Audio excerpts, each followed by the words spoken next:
aos Hebreus, uma carta escrita provavelmente por um pastor, não sabemos ao certo quem foi esse homem de Deus que o Senhor usou para escrever essa carta, mas foi uma carta escrita para os crentes que sofrem.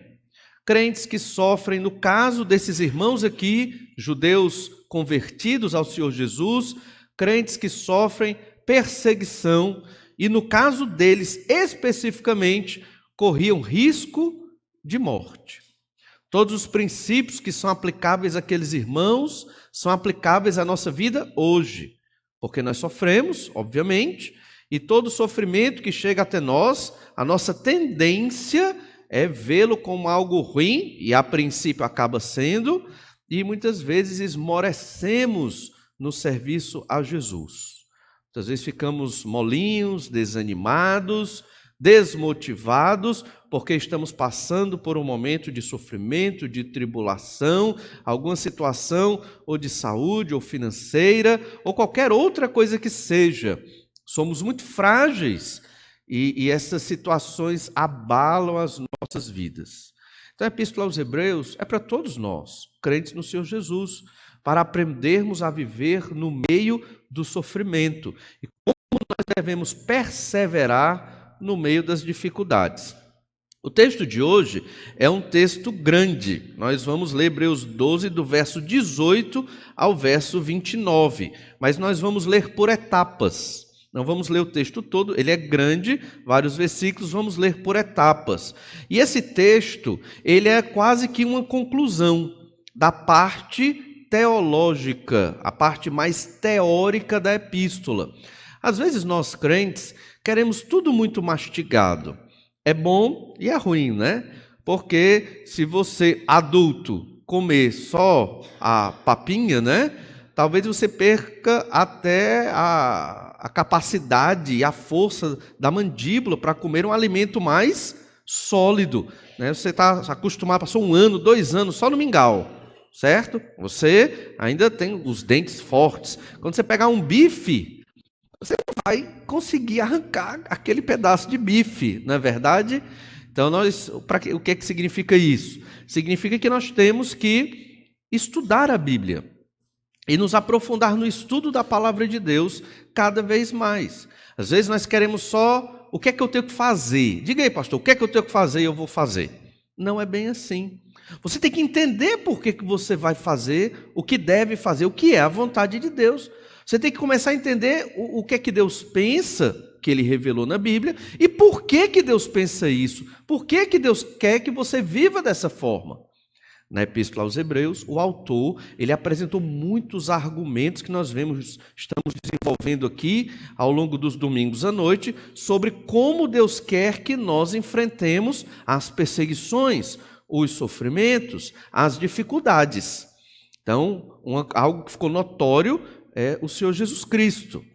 Para vencer as dificuldades, olhe para Jesus. Ele é maior do que os anjos. Isso recapitulando muito do que nós já estudamos. Esse foi um argumento que ele usou. Ele é mais poderoso do que os anjos. Ele é maior do que Moisés, maior do que Josué. Ele é mais poderoso do que a velha aliança. Ele é o cordeiro da nova aliança. Ele é o mediador de uma nova aliança. Muito mais poderoso e importante do que Moisés era na velha aliança. Ele é superior ao sacerdócio levítico. Ele é superior ao culto do Antigo Testamento. Ele é superior a tudo que existia na velha aliança. Tudo. Para nós, talvez isso não faça tanto sentido, porque nós não temos esta herança cultural da velha aliança. Por exemplo, hoje lemos Levítico 11. Para nós, é difícil entender. Aquele texto, ele não cabe para nós praticarmos tal e qual diz lá em Levítico 11. Qual a mensagem daquele texto para nós? Eu tenho que ser santo, como Deus é santo, nas menores coisas da minha vida. Essa é a mensagem para nós daquele texto. Mas aqueles animais limpos e imundos, eles não têm o sentido que tinham para o povo de Israel. Eles não têm o mesmo sentido para nós hoje. Mas a mensagem de Levítico chega no Novo Testamento, né? Pedro, ele apresenta essa mensagem dizendo que nós temos que ser santos porque Deus é santo. Então, velha aliança, Nós não vivemos nela, vivemos na nova aliança. Essa epístola foi escrita para crentes judeus, judeus convertidos a Jesus. E eles estavam sendo perseguidos por quem? Por outros judeus que viviam no judaísmo. Então, qual era a tentação maior? Se eu voltar para o judaísmo, eles não vão mais me matar. Eles não vão matar minha esposa. Eles não vão matar minha família. Então, o que é que eu vou fazer? Eu vou voltar para o judaísmo. O autor da Epístola aos Hebreus, obviamente, inspirado pelo Espírito Santo de Deus, está dizendo, disse, escrito aqui para esses irmãos, Jesus é maior do que a vida de vocês. Não deixem Jesus por causa do risco da morte. Não voltem para o judaísmo. E aí ele apresenta vários argumentos mostrando que a nova aliança é superior à velha aliança. Voltar para a velha aliança é retroceder. Essa mensagem cabe para nós hoje da seguinte maneira: se eu volto para os rudimentos do mundo de onde eu vim, eu estou deixando Jesus. Se a vida do crente é cheia de disciplinas, cheia de exigências, certas labutas, provações, tribulações e muitas dificuldades, ainda assim é muito melhor viver com Jesus do que retroceder ao mundo. E cuidado, nós crentes hoje, na era moderna, numa era onde não se pode exigir muito das pessoas, nesta época, você pode estar no culto, mas estar vivendo uma vida distante de Deus durante a semana. E ninguém vai te investigar, ninguém. Mas você pode estar longe de Deus, sem a sua Bíblia, sem oração, sem pregar o Evangelho, sem amar a Deus toda a semana. Quem vive assim, quando vem para o culto é uma surra, né? Você sai triste, desanimado. E se você sai assim, graças a Deus, há esperança de vida para você. Se você vive esta vida dúbia, domingo, fim de semana, louvando a Deus. Durante a semana, quem é Deus? Você não lembra mais. Quem é o Senhor? Aí volta o domingo, crente fervoroso. Durante a semana, e Deus? E Bíblia? O que é Bíblia? Nem lembra mais, deixa lá, só pega de domingo em domingo. Perseverar sempre na fé é o tema da meditação desses versículos. A estrutura dos textos desse texto que nós vamos ler, ele pode ser dividido em 3 partes. A primeira fala da velha aliança, a segunda fala da nova aliança e a terceira fala da voz de Deus. A velha aliança, eu já estou explicando antes de ler o texto, para quando você ler, você compreender. Na velha aliança, o autor representa, ilustra com o Monte Sinai. Deus na velha aliança é o Deus do Monte Sinai. O Deus da nova aliança é o mesmo Deus, mas ele mudou a forma de tratar com seu povo. O Deus da nova aliança é o Deus do Monte Sião, da Jerusalém celestial. E a conclusão é: ouça a voz do Senhor. Isso é uma conclusão da parte teórica dessa epístola. Ele junta muito do que ele já falou e sintetiza nesses versículos. Então, leiamos dos versos 18 a 21, Hebreus 12, do 18 ao 21. Ora, não tendes chegado ao fogo palpável e ardente, e à escuridão, e às trevas, e à tempestade, e ao clangor da trombeta, e ao som de palavras tais, que quantos ouviram suplicaram que não se lhes falasse mais, pois já não suportavam o que lhes era ordenado. Até um animal, se tocar o monte, será apedrejado. Na verdade, de tal modo era horrível o espetáculo que Moisés disse: sinto-me aterrado e trêmulo. Aqui o autor ele está se reportando a um episódio no Monte Sinai, um episódio marcante para a velha aliança. Pouco tempo antes de Moisés receber a lei das mãos do próprio Deus, a lei chamada Lei de Moisés. A velha aliança ela é marcada pela distância de Deus. O Senhor se revelou ao povo de Israel, mas ele estava distante, ele não se aproximou tanto. Deus não permitiu ter muita intimidade com o povo de Israel. Então você vê Deus salvando o povo sim, abençoando o povo sim, mas havia uma distância enorme do Senhor para os adoradores. Nós observamos então, de modo muito poético, o Sinai representando a velha aliança. O autor aos Hebreus está dizendo, olha, veja como era a velha aliança, veja como era naquela época no Monte Sinai, veja como Deus era rigoroso com relação à lei de Moisés. Se nós vivêssemos hoje na lei de Moisés, talvez muitos filhos rebeldes teriam sido apedrejados. Adúlteros e adúlteras teriam sido apedrejados. Era pena de morte para aqueles que cometiam certos pecados que Deus considerava abominável na nação de Israel. Na igreja é outra história. Israel, povo de Deus da velha aliança. Igreja, povo de Deus da nova aliança. A mensagem de salvação é a mesma, mas o modo de Deus se revelar, a intimidade que o Senhor se permitiu ter com o povo é diferente. Veja aqui alguns elementos interessantes e destacados em Hebreus 12, do 18 ao 20, que acabamos de ler.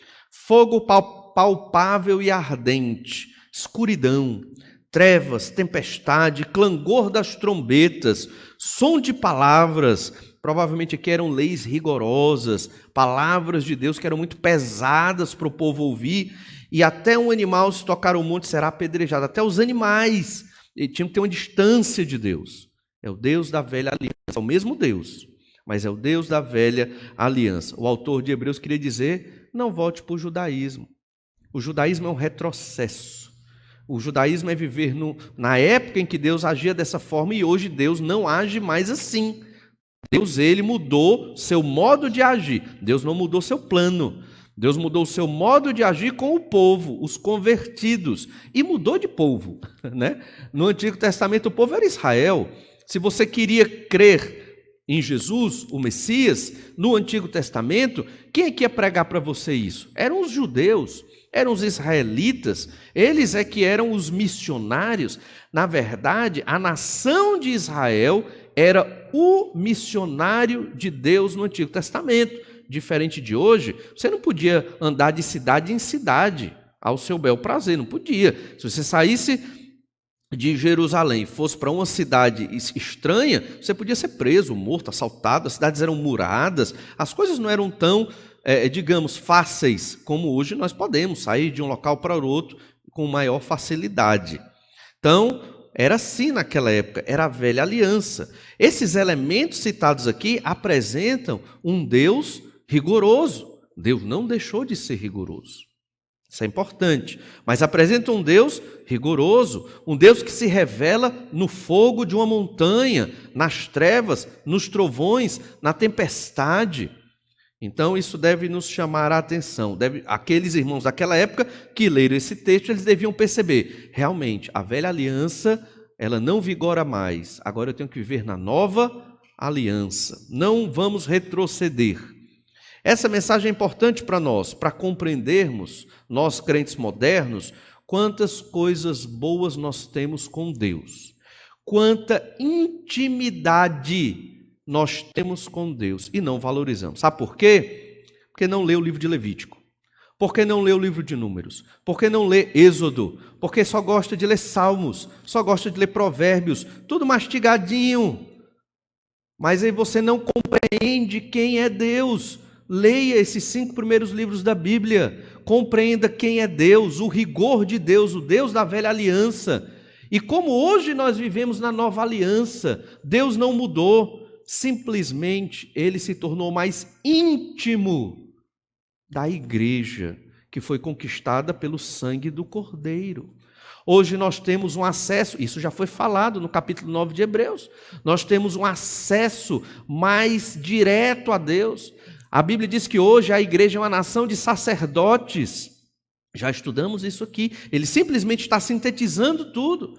Hoje nós podemos orar diretamente a Deus através do sangue do Senhor Jesus Cristo, nosso mediador. Nós não precisamos de um cordeiro, não precisamos dos sacrifícios da velha aliança. Nós temos uma enorme intimidade com Deus. Talvez, se lêssemos mais a Bíblia, compreenderíamos o tanto que Deus nos ama. E é o que o autor quer que esse povo entenda. Vocês têm essa intimidade toda com Deus, estão querendo voltar para o judaísmo? Como assim? Não estão valorizando o que Deus deu para vocês, o que Jesus conquistou na cruz por vocês? E por que não estão valorizando? Medo de sofrer. Melhor, medo de morrer. A intimidade com Deus é mais importante do que a nossa própria vida. Você compreende isso? Entende essa verdade? Vive ou quer viver esta verdade? Pois esta é a verdade, não só da Epístola aos Hebreus, mas de vários outros textos do Novo Testamento. A nossa intimidade com Deus é mais importante do que a nossa própria vida. E você que creu em Jesus tem esta intimidade. A qualquer momento do dia, você pode falar com o Criador do céu e da terra. E baseado na aliança que Jesus fez conosco, mediando entre nós e Deus, Deus escuta essa oração, baseado na aliança feita pelo sangue do Senhor Jesus Cristo. Olhe então, perceba, melhor dizendo, que Hebreus 12, do 18 até o 21, que nós acabamos de ler, ele está apresentando elementos do que aconteceu em Êxodo 19. Vejamos alguns desses elementos. Vá lá para Êxodo 19, do verso 1 ao verso 3, e vamos compreender bem o que é que o autor da Epístola aos Hebreus está dizendo aqui. Êxodo 19, verso 1. Êxodo 19, versículo 1 diz assim: No terceiro mês da saída dos filhos de Israel da terra do Egito, no primeiro dia desse mês, vieram ao deserto do Sinai. Muito interessante, quando nós lemos essas passagens, ou de Êxodo, ou de Números, ou outros textos, que falam sobre a saída de Israel e a data, né? Já fazem 3 meses, agora eles estão no deserto do Sinai. Então, tudo muito factível, muito real, muito fácil de comprovar. Isso mostra que essa história realmente aconteceu. Moisés, ao escrever o Pentateuco, os 5 primeiros livros da Bíblia, ele estava escrevendo uma espécie de diário espiritual, onde Deus se revelava ao povo de Israel em vários eventos maravilhosos e milagrosos, mostrando a redenção do povo e o projeto de salvação, que começou lá em Gênesis 3,15, anunciando o descendente que viria a nascer. Desse povo que saiu do Egito, viria Jesus, o Filho de Deus, da tribo de Judá. Olhe então, eles estavam há 3 meses de caminhada, chegaram no Monte Sinai, no primeiro dia desse mês, chegaram no deserto do Sinai, ali no monte chamado Sinai. Verso 2, tendo partido de Refidim, vieram ao deserto do Sinai, no qual se acamparam. Ali, pois, se acampou Israel em frente do monte. Olha os detalhes. Vieram de Refidim, se acamparam no deserto, em frente do monte. Não subiram o monte. Verso 3, subiu Moisés a Deus, e do monte o Senhor o chamou e lhe disse: assim falarás à casa de Jacó e anunciarás aos filhos de Israel. A partir daqui, principalmente no capítulo 20, até praticamente o final do livro de Êxodo, e continuou no livro de Levítico, e foi até o livro de Números, Deus estava revelando a palavra dele, as leis dele, ao povo de Israel. Aqui é dada a lei de Moisés. E essa lei iria orientar o povo de Israel em todos os aspectos da vida do povo. Santidade era cumprir a lei de Deus em todos os aspectos da vida. Na saúde, na alimentação, na política, na questão militar, na família, em tudo. Haviam leis com pena capital para alguns delitos e outros uma pena pecuniária, né, com um valor que era pago, mas era uma lei, era uma constituição para a vida do dia a dia, mas ao mesmo tempo para a vida com Deus também. Tudo era ligado. Por causa do nosso desenvolvimento em sociedade, principalmente o mundo ocidental, nós desvinculamos as coisas, né? Então, vida com Deus é uma coisa, vida civil é outra coisa. E não é para ser assim. Não estou dizendo que temos que vincular tudo, praticamente é impossível, mas individualmente, tudo que você faz tem que ser espiritual, certo? Sua saúde, Tem que ter um princípio espiritual para você ter saúde. Você quer ter força e energia para dar glórias a Deus.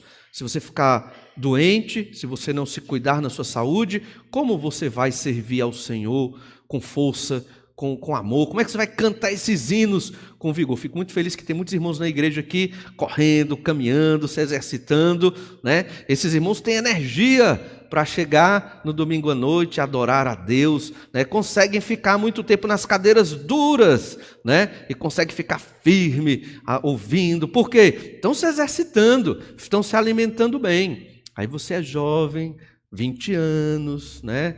19, 21 anos, você não aguenta ficar meia hora sentado na cadeira dessa. Por quê? Porque você não se alimenta bem, é só fast food, né? É só refrigerante, e aí você não se alimenta direitinho, você não faz nenhum exercício físico, e então, resultado, 25 anos, está morto, né? Não aguenta 30 minutos numa cadeira dura como essa, ouvindo a mensagem da palavra de Deus. Isso é um exemplo. Só um exemplo e pegando no pé dos jovens, né? Que é um prazer. Mas observe os elementos em Êxodo 19. Êxodo 19, verso 9. Veja os elementos da escuridão e das trevas que aparecem lá em Hebreus, que acabamos de ler. Êxodo 19, 9. Disse o Senhor a Moisés: eis que virei a ti numa nuvem escura, para que o povo ouça quando eu falar contigo, e para que também creiam sempre em ti, porque Moisés tinha anunciado as palavras do seu povo ao Senhor. Então Deus iria se revelar numa nuvem escura, escuridão e trevas, entende? Deus ele não se revelou explicitamente, mas mostrou trevas ali. O clangor de trombetas e o elemento de até um animal se tocar um monte será apedrejado. Está lá em Êxodo 19, verso 12. Olha aí na sua Bíblia. Verso 12. Marcarás em redor limites ao povo, dizendo: guardai-vos de subir ao monte, nem toqueis o seu limite. Todo aquele que tocar o monte será morto. Mão nenhuma tocará neste, mas será apedrejado ou flechado, quer seja animal, quer seja homem, não viverá. Quando soar longamente a buzina, então subirão ao monte.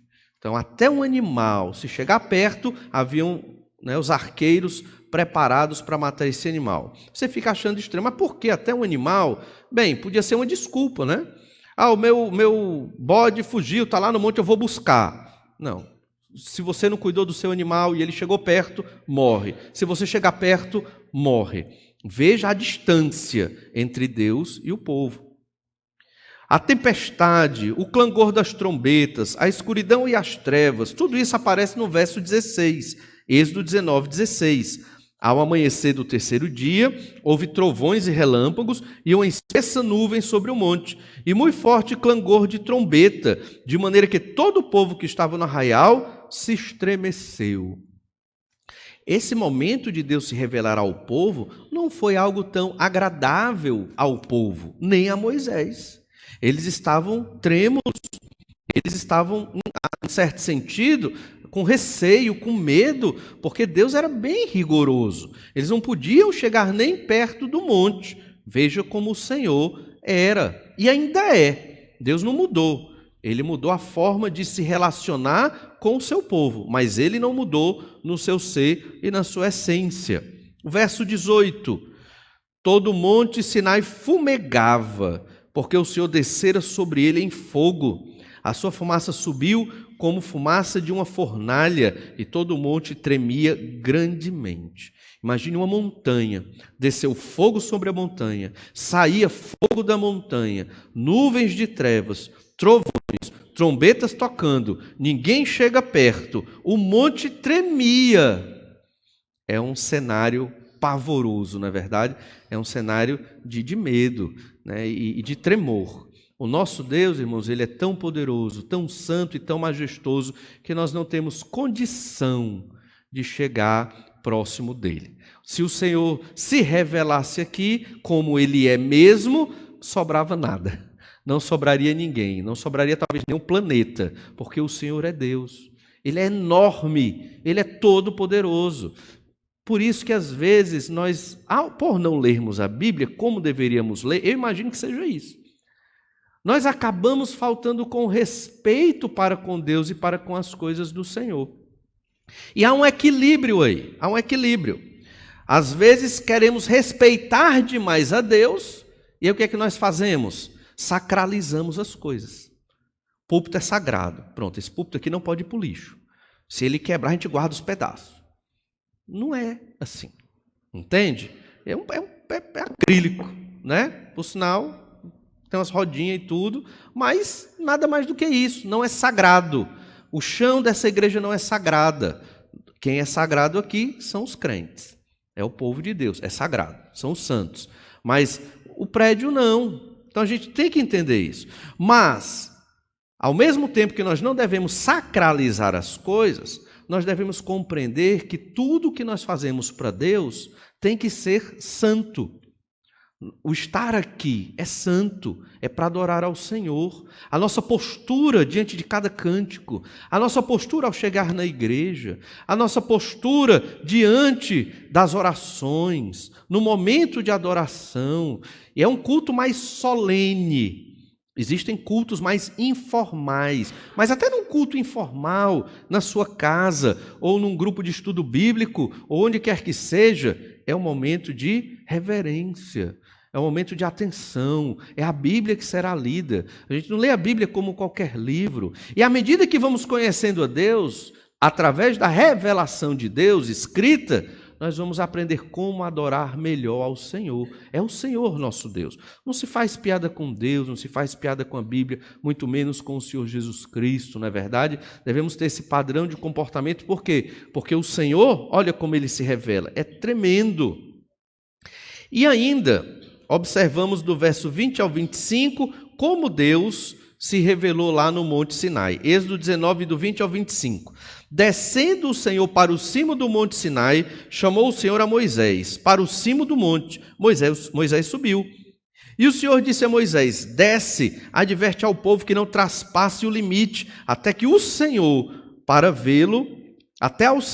vê-lo, a fim de muitos deles não perecerem. Também os sacerdotes que se chegam ao Senhor, se hão de consagrar, para que o Senhor não os fira. Então disse Moisés ao Senhor: o povo não poderá subir ao monte Sinai, porque tu nos advertiste dizendo: marca limites ao redor do monte e consagra-o. Replicou-lhe o Senhor: vai, desce, depois subirás tu e Arão contigo. Os sacerdotes, porém, e o povo não traspassem o limite para subir ao Senhor, para que não os fira. Desceu, pois, Moisés ao povo e lhe disse tudo isso.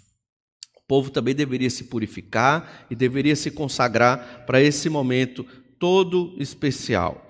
Então, tanto Israel como nós somos um povo santo diante do Senhor. O Israel convertido e a igreja convertida. Porque tem o Israel que não é convertido e tem as igrejas também que não são convertidas ao Senhor Jesus. Olhe Êxodo 19, verso 4.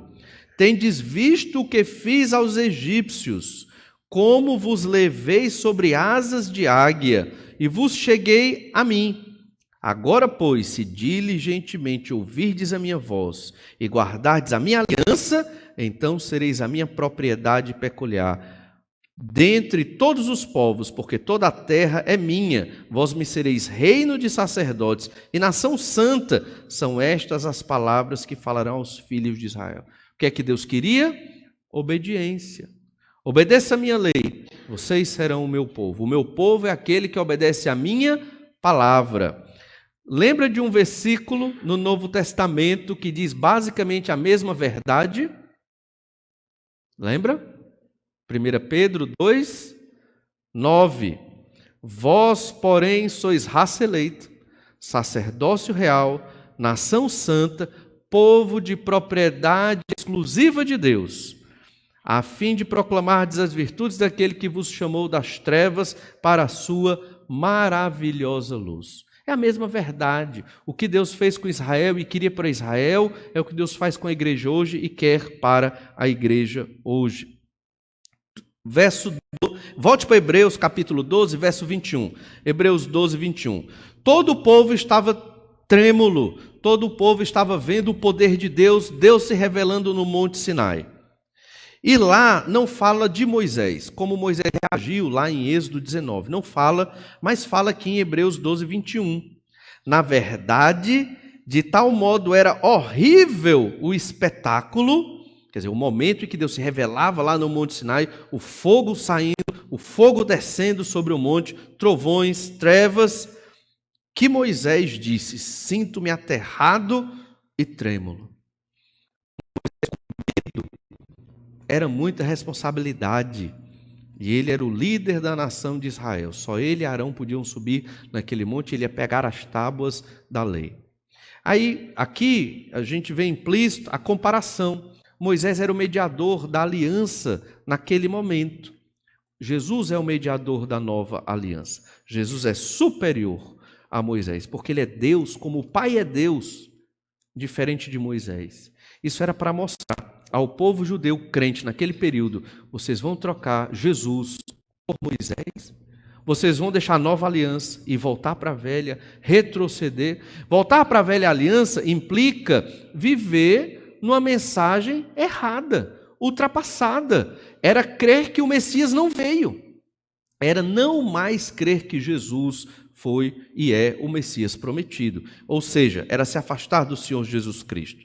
Israel possuía menor intimidade com Deus na velha aliança, devido à santidade do Senhor. Deus não mudou. O que mudou então? A promessa. A promessa que estava na forma de promessa no Antigo Testamento, quando chega no Novo Testamento, ela se concretiza. Essa promessa, ela se materializa. Quando? Quando Jesus nasce. Tudo no Antigo Testamento aponta para o Senhor Jesus Cristo, tudo, até aquelas leis de Levítico apontam para o Senhor Jesus Cristo. E quando ele nasce, Deus se faz carne, todo o plano de Deus, que era promessa no Antigo, se torna real no Novo Testamento. Só que ainda não se consumou. Ainda falta a segunda vinda do Senhor Jesus Cristo. Ele ainda voltará para colocar este planeta em ordem. Mas isso mudou. Nós vivemos na época do cumprimento das promessas. Estamos aguardando a concretização final de poucas outras promessas que ainda vão se consumar. A lei do Pentateuco nos mostra o quanto hoje somos mais agraciados por Deus. Imagina você lá no pé daquele monte. Você não podia fazer nada, você só podia assistir e ficar com medo, porque o espetáculo era terrível, o espetáculo era o que estava acontecendo, Deus se revelando. Você era passivo, você não era sacerdote, você não podia fazer nada. Hoje, nós somos os sacerdotes. Nós podemos orar e conversar pessoalmente com Deus, de uma maneira íntima que o povo da velha aliança não poderia. Eles tinham que ir ao sacerdote, para o sacerdote interceder por eles e auxiliar no sacrifício do cordeiro lá, um animalzinho, para eles terem ali o perdão dos pecados. Esse é um elemento que nós observamos nesse texto, a velha aliança, o Monte Sinai, o distanciamento de Deus. Agora nós temos um segundo elemento nesse texto, que é o Monte Sião, a nova aliança, mais intimidade com Deus. É o momento que nós vivemos hoje. Olha Hebreus capítulo 12, verso 22. Entenda, antes de ler esse texto, o autor de Hebreus ele está sintetizando todos os argumentos que ele já usou até agora, para mostrar que estar com Jesus é melhor do que tudo, é melhor do que a própria vida, é melhor do que a velha aliança. No nosso caso, estar com Cristo é mais importante e melhor do que qualquer outra possibilidade de solução para o seu sofrimento. Talvez você esteja sofrendo e ache que, não, se eu deixar a igreja de Jesus, eu vou viver com mais paz e tranquilidade. É o pior erro que existe. Quantos e quantos irmãos, quando sofrem, deixam de ler a Bíblia, deixam de vir à igreja, deixam de orar. Quando é o momento que ele mais deveria ler, mais deveria orar a Deus, mais se apegar ao Senhor, aí ele se afasta. Essa é uma tentação que está diante de nós todo dia, todo instante, porque o nosso coração de pecado reage assim quando nós estamos sofrendo, ficamos às vezes aversos às coisas do Senhor. É o contrário, é exatamente o contrário. É aquilo que nós vimos sobre a disciplina de Deus, como reagir à disciplina de Deus, não com amargura, mas com gratidão a até pelos sofrimentos que nós passamos, porque o Senhor é soberano sobre tudo, e Ele nunca vai fazer algo para nos maltratar. Veja então Hebreus 12, verso 22. Aqui tem um mas. Mas tendes chegado ao monte Sião. Vocês vieram do monte Sinai, da velha aliança. Vocês chegaram ao monte Sião e à cidade do Deus vivo, a Jerusalém celestial, e a incontáveis hostes de anjos, e a universal assembleia, e igreja dos primogênitos arrolados nos céus, e a Deus, o juiz de todos, e aos espíritos dos justos aperfeiçoados, e a Jesus, o mediador da nova aliança, e ao sangue da aspersão, que fala coisas superiores ao que fala o próprio Abel. Ele mostra todas as vantagens de quem chegou no Monte Sião. O Monte Sião não tem nada de místico ou de especial. Aqui é uma figura, como o Monte Sinai figurou Deus se revelando na velha aliança, o Monte Sião é uma figura que apresenta o Deus que se revela na nova aliança. E o Monte Sião é onde está Jerusalém. Jerusalém, a cidade de Deus. Hoje, ela não é muito assim a cidade de Deus, né?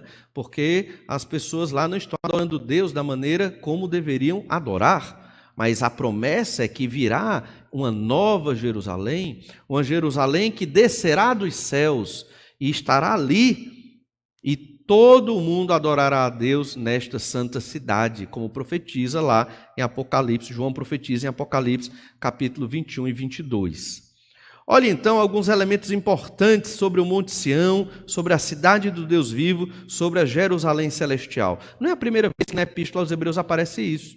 Então a ideia é, vocês são peregrinos, vocês já estão aguardando o momento de ir para a pátria celestial. Hebreus 11:10, porque aguardava a cidade que tem fundamentos, da qual Deus é o arquiteto e edificador.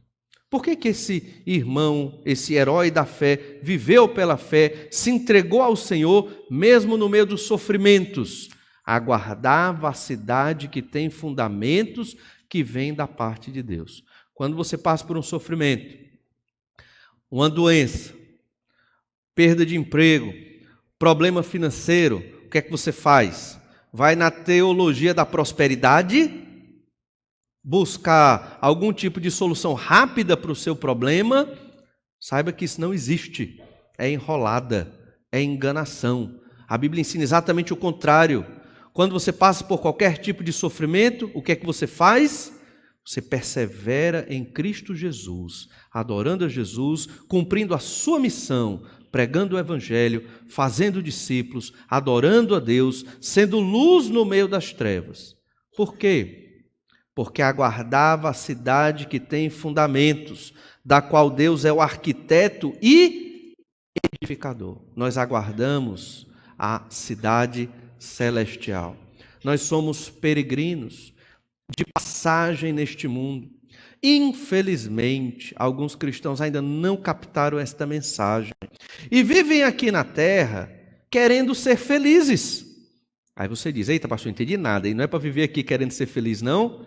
Tem algo antes do querer ser feliz. Nós temos que viver aqui na terra para a glória de Deus.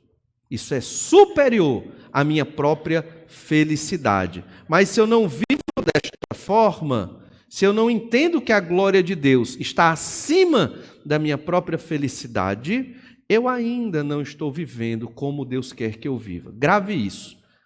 Se você não colocar a glória de Deus acima da sua própria felicidade e bem-estar, você ainda não entende a vontade de Deus para a sua própria vida. Vida abundante, felicidade é estar com Deus. Não importa em que circunstância, se é uma circunstância de alegria e de fartura ou de tristezas, né, e escassez. Ainda, Hebreus 11:16 vai nos falar sobre a cidade do Deus vivo, a Jerusalém celestial. Olha Hebreus 11:16, mas agora aspiram a uma pátria superior, isto é, celestial. Por isso Deus não se envergonha deles, de ser chamado seu Deus, porquanto lhes preparou uma cidade. Deus preparou uma cidade para aqueles que vivem pela fé. todos os que vivem pela fé, creram em Jesus e vivem na fé no Senhor Jesus Cristo, está o seu lugar lá. Lembra de João capítulo 14, a partir do verso 1, o Senhor disse, olha, não fiqueis perturbados, não fiqueis atribulados, porque eu tenho preparado morada para vós. O Senhor Jesus tem um quarto, um local para nós, na cidade santa, na nova Jerusalém. Isso é o que deve estar na nossa mente. Isso é o que nos motiva a viver em fidelidade a Deus, mesmo no meio do sofrimento. Isso é viver pela fé. Olha Apocalipse 3, verso 12. Devido ao tempo eu vou ler aqui para os irmãos, mas quem for hábil e rápido pode abrir. Apocalipse 3, 12. Ao vencedor, falo-ei coluna no santuário do meu Deus, e daí jamais sairá. Gravarei também sobre ele o nome do meu Deus, o nome da cidade do meu Deus, a nova Jerusalém, que desce do céu, vinda da parte do meu Deus, e o meu novo nome. Isso aqui é Jesus que está falando. É o próprio Senhor Jesus Cristo que está falando. Eu vou gravar o nome de Deus, o nome da cidade de Deus, a nova Jerusalém. Ela virá. Deus mesmo governará este planeta. Os sofrimentos que temos hoje, irmãos, são passageiros. Os sofrimentos que temos hoje são permitidos por Deus, para a glória de Deus. Lembra? Nós podemos reagir de duas formas. Em mágoa e rebeldia, a educação que Deus está nos dando, a disciplina de Deus, ou reagir com louvor e gratidão, mesmo no meio do sofrimento e da dificuldade.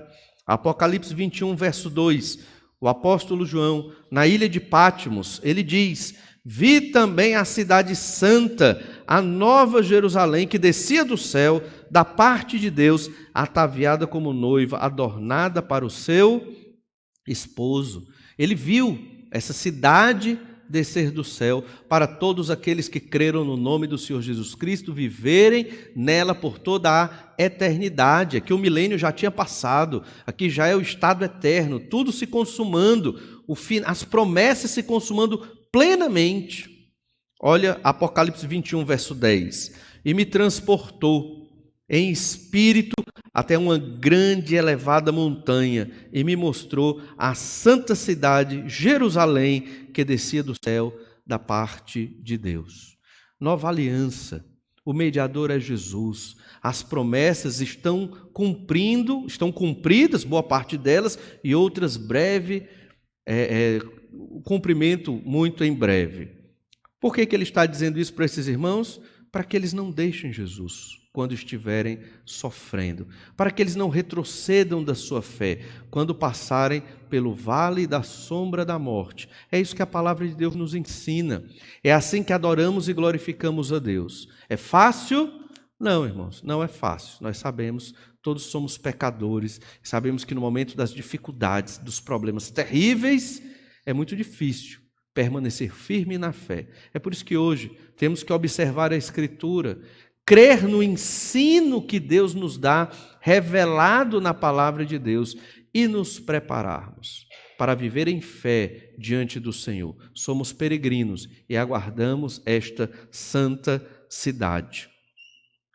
Próximo domingo, nós não teremos a meditação na Epístola aos Hebreus, mas no outro nós estaremos continuando a meditação nesse texto, que infelizmente não deu para terminar tudo. Mas, por enquanto, fiquemos entendidos desta verdade. Nós somos peregrinos, aguardando esta santa cidade, vivemos pela fé numa nova aliança, muito superior à velha. E, por isso, temos que ouvir a voz de Deus. Vamos orar, pedir que o Senhor nos abençoe. Senhor, obrigado por tua graça e misericórdia e pelo teu tão grande amor que o Senhor tem derramado, dispensado sobre nós.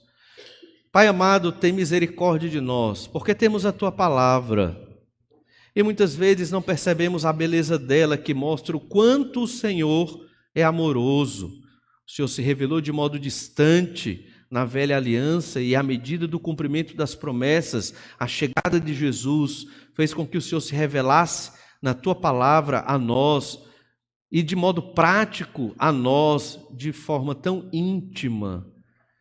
E Pai amado, tem misericórdia de nós porque não valorizamos a intimidade que temos contigo. Ajuda-nos, Senhor Deus, a buscar uma vida cada vez mais santa, dedicada ao Senhor, observando a Tua palavra, com a vida de oração, buscando o que está perdido, aqueles que vivem nas trevas do pecado, vivendo, mesmo no meio do sofrimento, da perseguição e da dificuldade, vivendo em santidade, glorificando o Teu nome. Capacita-nos, ó Pai, a aprendermos a verdade, que é mais importante a glória do Teu nome do que a nossa própria vida. É o que te pedimos, no nome do Senhor Jesus. Amém.